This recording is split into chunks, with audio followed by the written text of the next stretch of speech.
Hello, my name is Marc Layton Bennett. I am a drummer, and I'm here to show you the Flint kit snare drum. This is a standard drum setup. You may have noticed I am a left-handed drummer, so everything is the opposite way around to where a right-handed drummer would be. But it's a standard set with starting with the bass drum or the kick. I've got a 22-inch kick drum here, and then a 10-inch high tom, a 12-inch middle tom, and a 16-inch floor tom. And then I've got crash cymbals here. This one's the 16, this is an 18, and then I've got a 20-inch ride. And then I've got the hi-hats, which are standard 14. Now these are both the Flint snares. This is one without a snare beneath, so it's got a nice open ringy sound. And that is more for percussion really. Certain genres like reggae, for example, where you want a timbali-esque type sound, I'll go more into that later. And then this is more of a standard sound snare drum, which is kind of your workhorse, but you know, the main part of the drum set, along with the kick drum and hi-hats. So the snare is on this drum, and I've quite heavily dampened this drum at the moment as well. So I've got a fat, dead sound currently. I'll just play that again for you. If I take the dampening ring off, pop it on this one, you'll hear the open sound. And the first thing you notice is how clear the ring is on this drum. If I play some more rim work, you get some lovely harmonics on there.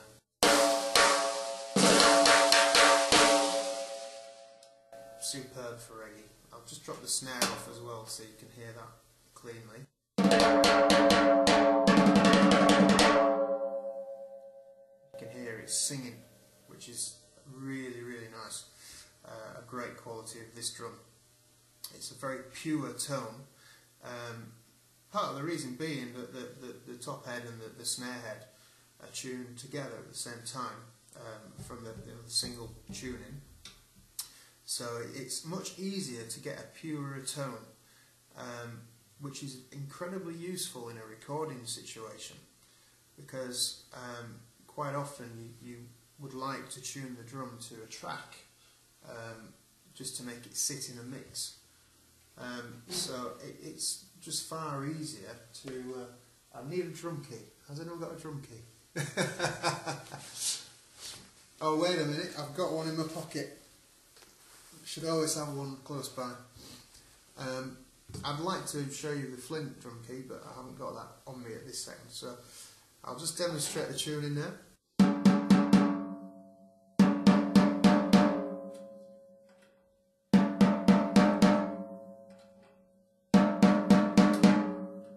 You can hear it lifting.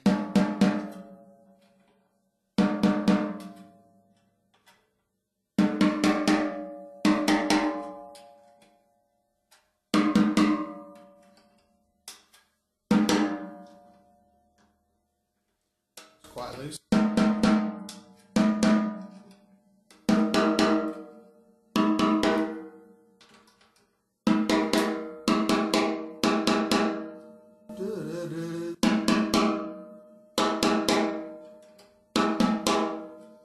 And then if I put the dampening back on,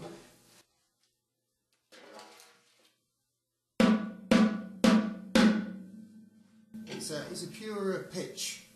There's not so many overtones because both heads are being tuned at the same time. So I can tune it quite accurately to a pitched note, which is incredibly useful, whether it's ringing or and being used as a timbali-esque drum sound, or whether it's being a conventional snare sound.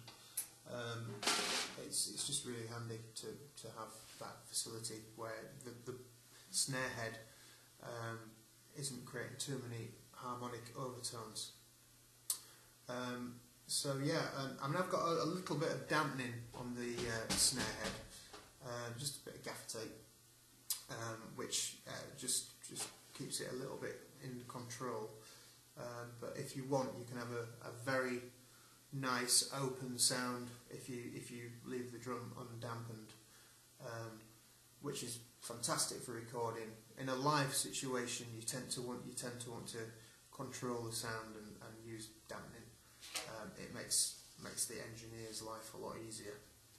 But if you're not mic'd up, then you can use everything very open.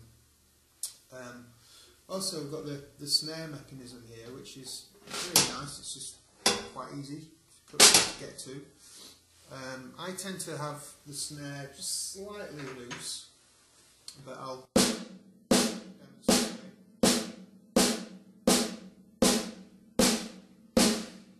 Here I'm loosening it now.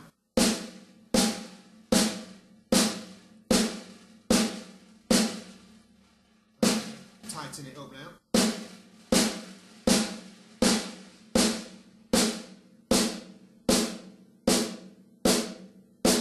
Really sharp sound there as it's tightening up. The other added benefit of really tightening it up is you're also kind of dampening the snare head at the same time.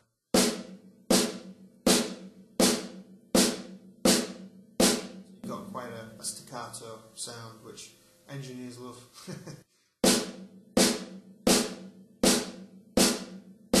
And I'll demonstrate that with the dampening ring off. Still getting the ring.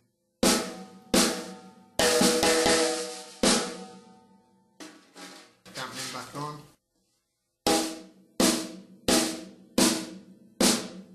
So there you have it.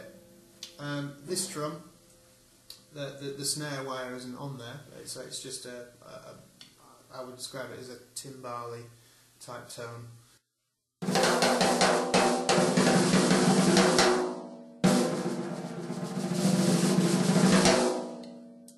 It's nice. You can use them in conjunction with each other. I'll just play a basic pattern and then introduce this drum, so you can see how they might sit and work together.